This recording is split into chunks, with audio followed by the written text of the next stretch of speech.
Mirëmbrëma. Si shkoj? Kërqish, në fund, zakonisht. Po ka që i mërzitur? Shumë i mërzitur, na falni.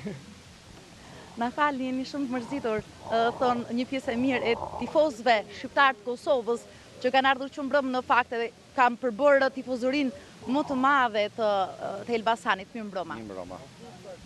Ne do komentojmë ndeshjen sigurisht edhe pas. Po. Si u duk loja?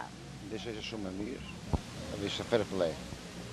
Sa herë u emocionuam për të pritur golin? Shumë, çdo moment. Pastaj nga fundi? S'është e fati është ndeshja. Gjithsesi ne do e mbështesim kombëtaren lojën. Patjetër, në Armeni. Si u duk atmosfera organizimin Shumë mirë tërësi? ishte, edhe ndeshja ishte e qetë, edhe e mirë. Ju nga Elbasani apo? Jo, nga Struga jam. Erdhët nga Struga, me shqiptar të tjerë të Maqedonisë? Po. Besoj kaluat mirë. Shumë mirë. Faleminderit. Edhe një shqiptar i Maqedonisë që në fakt tha për shtypjet e tij, duke shijuar atmosferën, duke mbështetur lojtarët tanë, duke gëzuar për ato momente në fakt kur ne ishim gati her pas here ishim në sulmin e Porto Serbe. Mirëmbrëma. Jam Rëshat Ibrahimi, gazetar sportiv nga Shkupi. Jeni koleg, misë unë nuk jam i sportit, po. Nuk ka problem. Jemi koleg. Ju ishit në stadium apo jashtë? Po, në stadium. Si ishte atmosfera aty? Nga ana e tifozërisë dhe medias. Atmosfera e mrekullueshme, por që në fund serbët na tronditën me ato 2 gola. Çdo herë në minutën e 90, minutat shumë të kopshme.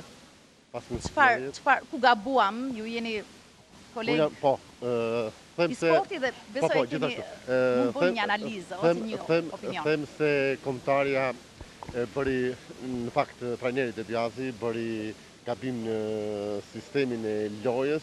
Ai që nga minuta e parë dhe në 90 provoi një taktik asesi brenda për shembull brenda 90 minutave të ndryshoi skemën e lojës.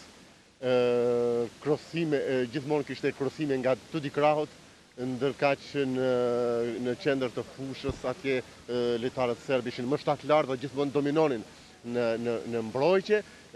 Them se fatkeqësisht serbët në gjithë në forcën e kanë poshtër sot. Ishte një lojë taktikisht e gabuar.